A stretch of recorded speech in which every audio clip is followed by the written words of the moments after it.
예민한 성격입니다. 예민해서 작은 것에도 기뻐할 줄 알지만 거꾸로 작은 것에도 쉽게 불안해집니다. 긍정적이고 밝은 사람이 더 행복감을 잘 느끼는 것 같아서 부럽습니다. 여기서 말하는 긍정적이고 밝은 사람은 아마 이런 거겠죠. 그러니까 예민하지 않고 뭔가 시원시원하게 쉽게 넘어가고 좋은 것만 보는 사람, 이런 사람을 말할 텐데, 일단 제 얘기를 한번 해볼게요. 제가 딱 예민한 성격의 소유자입니다. 예전에 이런 책도 있었던 것 같아요.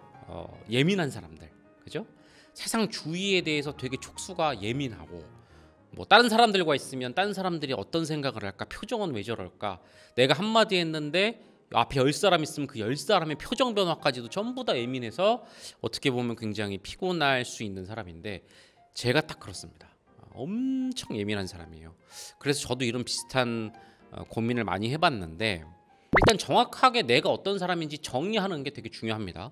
그냥 예민하다 이러면 예민하다가 약간 어떻게 보면 부정적인 건 아닌데 좀 부정적일로 퉁 쳐지는 것도 있고, 예민이라는 두 글자로 담기에는 좀 애매한 게 있어요. 이렇게 애매하게 그 정의를 하다 보면은 해결도 애매해지는 경우가 있거든요. 그래서 저는 항상 너무 어려운 문제면 기본적으로 정의나 본질을 좀 명확하게 해두고 시작을 하는 편이에요. 그래서 저도 내가 너무 예민한 거 아닌가? 이거가 좋은 건가? 나쁜 건가? 내가 스트레스 받을 때도 있는데 어떻게 문제 해결을 할까?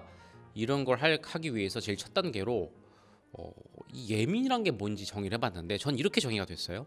어떤 그 경험에 대해서 느끼는 폭 또는 그 느끼는 가지수가 되게 넓은 사람. 예를 들면 지금 그 동지님의 사연에도 있지만 좋은 거를 100을 느껴요. 남들은 이 경험에서 50만 느끼는데 나는 100을 느낍니다.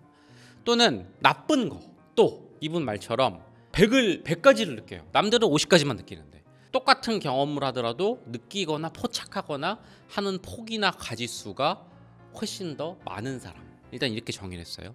그리고 이렇게 정의하고 나니까 몇 가지 해결책이 보였는데요. 말 그대로 나쁜 것만 많이 느끼는 게 아니라 좋은 것도 많이 느끼잖아요. 좋은 데 좀 더 집중을 했다고 해야 될까요? 그러니까 부정적이고 나쁜 거를 받아들이는데 스트레스 받는 것보다 좋은 거를 많이 받아들이는데 포커스를 느꼈어요. 예를 들면 뭐 똑같은 음식을 먹더라도, 여행을 가서 똑같은 풍광을 보더라도 딴 사람들은 뭐 바람 좋다 하나 느낄 때, 나는 바람도 좋고 햇빛도 좋고 저기 있는 저 반짝이는 윤술도 좋고 모래알도 좋고 여기 느껴지는 짭조란 이 소금기도 좋고 이 습도와 이 열기와 이게 섞여 있는 것과 지나다니는 사람들의 바이브와 되게 많은 걸 느끼네. 정말 나는 되게 기분 좋은 걸 많이 느낄 수 있는 사람이구나 라고 생각하니까 저절로 긍정적이 되더라고요. 또는 그렇게 좋은 거에 대한 이 예민함을 계속 늘리다 보니까 나쁜 게 좀 밀려났다고 해야 되나? 일단 우선순위에서도 뒤로 밀리고, 또는 뭐 우리 충만주의 이런 데로 가볼까요?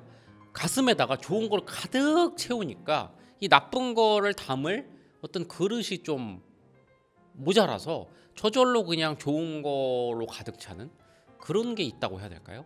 아까 앞에서 말씀하신 안 예민한 사람은 그냥 좋은 것만 느끼는 거죠. 근데 그런 방식도 있지만 우리는 좋은 거를 더 가지수를 많이 느끼고 그거를 그냥 촘촘하게 많이 느낀다는 쪽으로 포커스를 하니까 오히려 나는 더 내가 인생을 더 만끽할 수 있는 사람이구나, 이런 생각이 저는 들어서 일단 긍정 쪽에 포인트를 맞추니까 좋더라라는 거고요.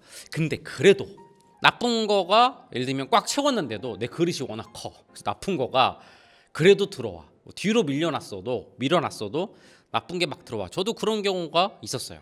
이때는 전 두 가지를 해봤는데, 첫 번째는 진짜 나쁜 건가를 한번 끝까지 확인해 보려고 했어요. 무슨 얘기냐면 아까 예를 들면 그 사람들의 표정 같은 건데 이런 거예요. 제가 무슨 말을 해요. 근데 앞에 있는 사람들의 표정이 좀 안 좋을 때가 있었어요.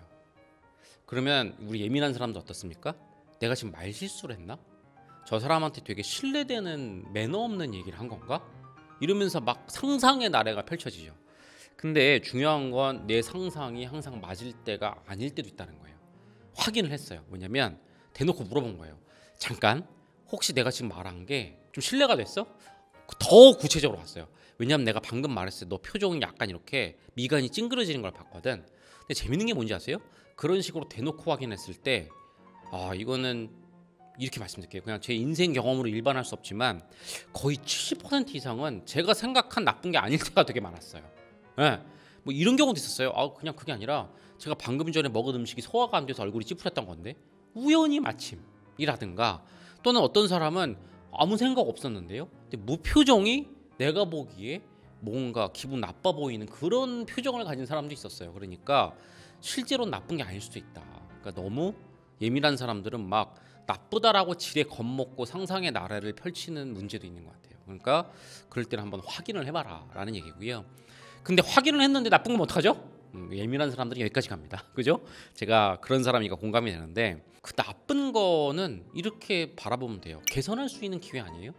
예를 들면은 내가 어떤 말을 했는데 진짜로 그 사람한테 확인했는데 그 사람이 기분 나빴대. 그러면 사과를 하거나 아니면 나는 몰랐다, 너의 특성을 이제 알았으니 앞으로는 조심하겠다 라고 뭔가 그런 인간관계에서 개선할 수 있는, 또는 내 주변 환경 중에 어떤 것 때문에 계속 내가 되게 불쾌한 상황에 빠져, 그러면 그 주변 환경을 개선할 수 있는 그런 어떤 기회로 삼으면 실제로 그렇게 나쁜 것들은 줄어들 거니까, 그 나쁜 거를 포착하고 그냥 가만히 두면 그게 문제지만 개선하면 좋지 않냐라는 얘기고요. 제가 플러스 알파로 한 가지 얘기 드리면, 제가 라이프코드라는 회사 안에서 하고 있는 컨텐츠도 이런 것들이 어떻게 가능했을까요? 제 예민한 것 때문이에요. 그러니까 저는 저 때문만이 아니라 그냥 세상에 있는 사람들의 되게 불행한 표정들을 포착을 되게 많이 하는 사람이었잖아요. 그 불행을 어떻게 좀 개선할 수 있을까? 어떻게 좀 도움이 될 수 있을까? 이런 것들을 많이 고민하다 라이프코드가 가져온 것 같아요. 무슨 얘기냐면, 이렇게 커피숍에 앉아 있어요. 그럼 저는 주위에 있는 이 30명들의 표정이 다 보이는 거죠. 근데 우리나라 사람들 보면 대다수 행복한 사람이 별로 없어요. 표정이 다 안 좋아요. 또는 주위 사람들이 대화하는 게 들려요. 아주 예민하게 그 사람들의 요즘 고민거리 이런 것들이 다 들려요. 근데 그거를 듣다 보니까 전반적으로 대한민국 사람들이 자기 삶에 대해서 내가 잘 살고 있다라고 생각하는 행복 지수가 되게 낮다라고 생각했어요. 그런 것들을 내가 어떻게 도움이 될 수 있을까? 어떻게 좀 개선할 수 있을까? 그러다 보니 이 라이프코드라는 철학 기업까지 온 거예요. 제가 여러분한테 부족하지만 이렇게 인생 고민 같이 얘기할 수 있는 것도, 기반에는 그 모든 고민 끝에 대한민국 사람들의 가장 큰 불행의 요소인 목적주의라는 것, 그 대한민 충만주의라는 것, 이걸 기반으로 깔고 있으니까 제가 감히 이런 인생 고민도 할 수 있는 거고, 그걸 떠나서도 평생 저는 이런 고민들, 남의 고민들에 대해서 되게 예민했던 사람이고, 저게 어떻게 도움될 수 있을까라고 생각하다 보니 이렇게 여러분 앞에서 감히, 물론 제가 다 해결해야 된다고 안 했어요, 같이 고민해 볼 수 있는 그런 것까지 된 거라서 과연 이 예민한 게 나쁠까? 라는 그런 생각까지도 가봤습니다. 그리고 마지막으로 이 얘기 드릴게요. 저도 근데 막 지금 말씀하신 그런 고민도 해봤어요. 나도 좀 더 이렇게 예민하지 않고 성격이 시원시원하고 좀 긍정적인 거 위주로 보는 그런 사람이었으면 어땠을까라는 생각을 해봤는데, 이건 제가 이제 철학 기업하면서 연구도 많이 하고 심리학도 많이 하면서 느낀 건데, 일단 과학적인 얘기 드릴게요. 이거는 어쩔 수 없어요.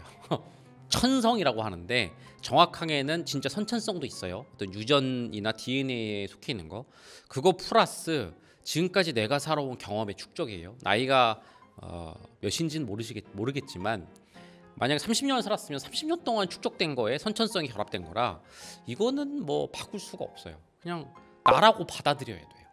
이게 좋은 거든 나쁜 거든. 오히려 그런 마음이 편해요. 왜냐면 내가 조금만 더 이렇게 저런 사람이 부러우니까 노력하면 되겠다 이러면 미련이 생기는데, 이거는 노력한다고 쉽게 되는 게 아니에요. 그리고 진부한 얘기인가 아니라 그 선천성과 경험의 축적이 저한테 들려줬던 메시지는, 이거는 어떻게 보면 좋고 나쁨이 없을 수도 있겠다.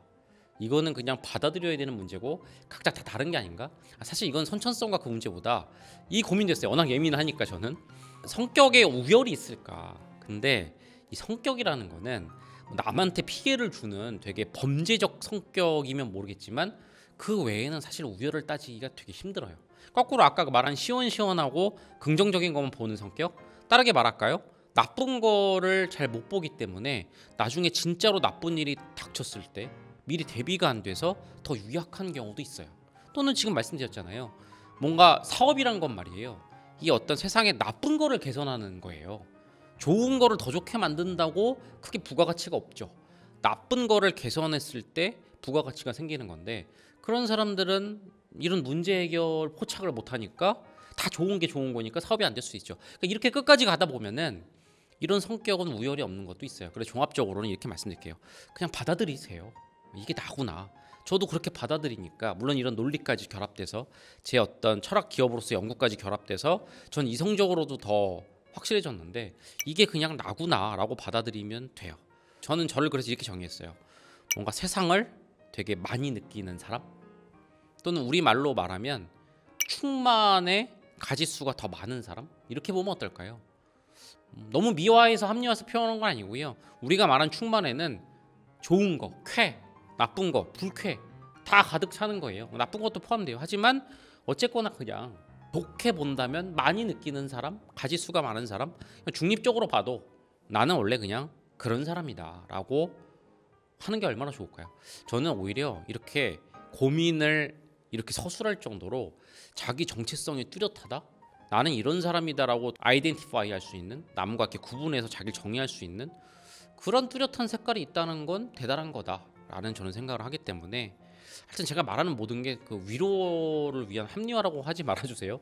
방금 전에 제가 뭐 이성적인 얘기도 했지만 저도 고민을 많이 했던 부분이라, 그냥 내 성격은 그렇다라고 받아들이는 게 과학적으로, 이성적으로, 논리적으로 이미 입증이 됐으니까 중립적으로 그냥 그렇게 받아들이셔라. 어쨌든 내가 누군지, 정체성을 뚜렷이 한 거, 이것은 참 대단한 거다. 이거는 그 성격이 뚜렷하다가 아니니까, 그 성격에 우열이 없다고 말씀드렸죠. 그거를 찾았다는 거는 되게 인간에게 중요한 과제이기 때문에 저는 대단하다고 본다라는 얘기를 같은 예민종자로서 공감되게 제가 했던 고민이었기 때문에 한번 말씀을 드려봤습니다. 아셨죠?